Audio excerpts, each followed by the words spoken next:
Hello.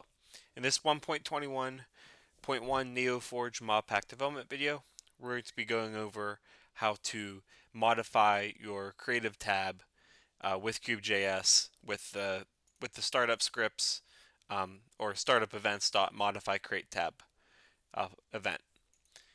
If you find these sorts of videos informative, please give them a like, comment with any questions or future video ideas, and also subscribe to the channel to never miss future Minecraft videos like this.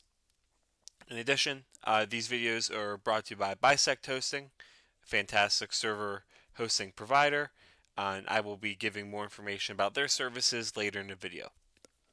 But for now, let's get started. So, in this note, I created a new file here called modify creative tab. It's in the startup scripts folder in KubeJS. That's where it needs to be. This is a startup script, so you have to have it here. But here we're going to listen for the modify create tab event during KubeJS startup. This is the correct event for modifying existing or newly created creative tabs. So in this example, we're going to modify the building blocks tab. So we're going to do this by startup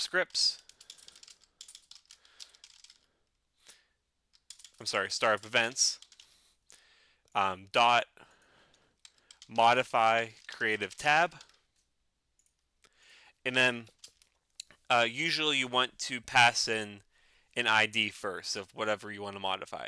So here, the ID of the building blocks tab is Minecraft building blocks. And then after that, we're going to pass in the event.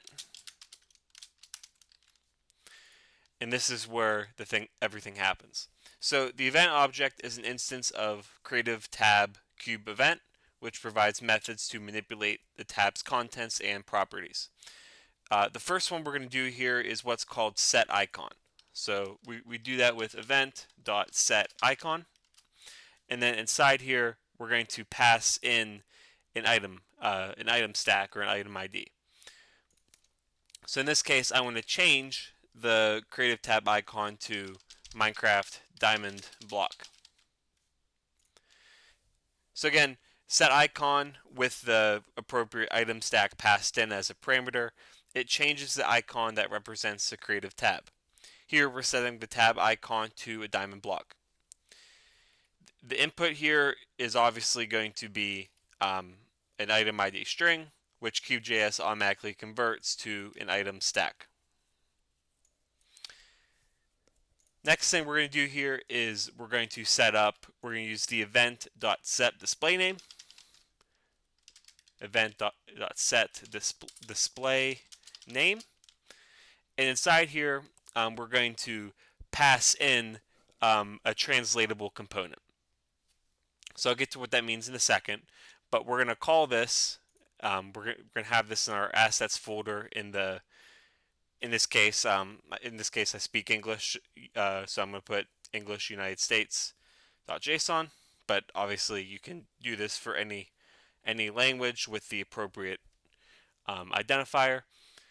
But inside here I'm going to pass in text.translatable, and then inside here I'm going to pass in an ID. So here I'm going to do kubejs.tab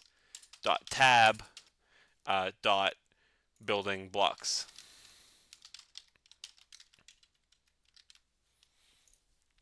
So again, this is going to be pulled from a language file. So the language file is always going to be placed in the KubeJS folder, obviously, and then in the assets, and then inside the KubeJS folder, and then inside the lang folder. So in this case, I'm using English, so en_us.json.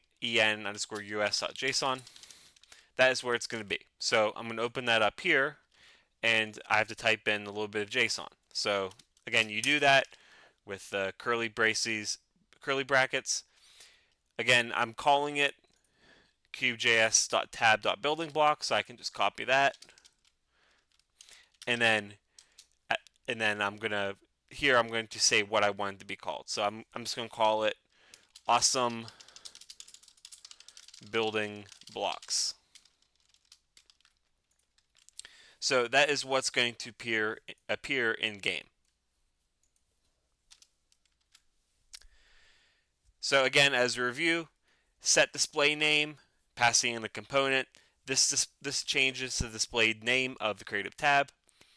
Text.translatable creates a translatable component, meaning the name will be pulled from a language file using the appropriate key. This is the best practice for localization. Before we move on to the last two events we're going to cover in this video, I would like to give a shout out to my server hosting partner, Bisect Hosting. They offer Minecraft server hosting for obviously Minecraft itself, as well for if you play other games. They offer server hosting for over 100 others. You can pre-install over 2,300 Minecraft mod packs automatically. They offer 24/7, 365 customer support that can help troubleshoot your server and mods. They offer locations around 20 locations now around the world to give you an acceptable latency, and they also offer advanced DDoS protection. I cannot say enough about this service. The community is great. The staff is great. They're very helpful. So please, I recommend you check out my affiliate link in the description below. That'll bring you to this website with I got the screenshot from that has lots of great information that can help inform a possible purchase that aligns with your budget and needs. So again, thank you to Bisect Hosting for supporting my channel, and I'm happy to support them in return. But for now, let's return to our script here. The next thing we're gonna do is add and remove. So first we're going to do add. So this is simply done with event.add, and then we're going to pass in an item stack. In this case, I'm just going to do an item ID string. Here I want to add the nether star to the awesome building blocks creative tab, and that's it. Again, the add event adds an item to the creative tab's display list. In this case, we're adding the nether star to the tab, making it visible to players when browsing. The input can be an item ID string, which I did here, and which is honestly the most straightforward way to do it. Similar to add is remove. Remove is very similar. It's simply event.remove. Here I want to get rid of gravel.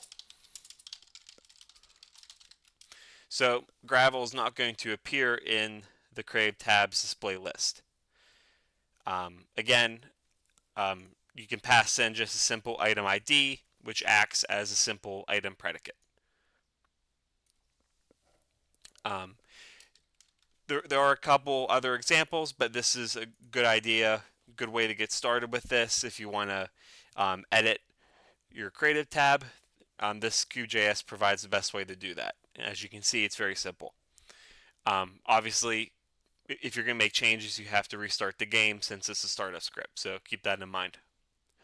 Other possible common errors are an incorrect file path. Again, it has to be named KubeJS, assets, KubeJS, lang, and then the file. You can't have misspellings there. If there's misspellings there, it's not going to work correctly.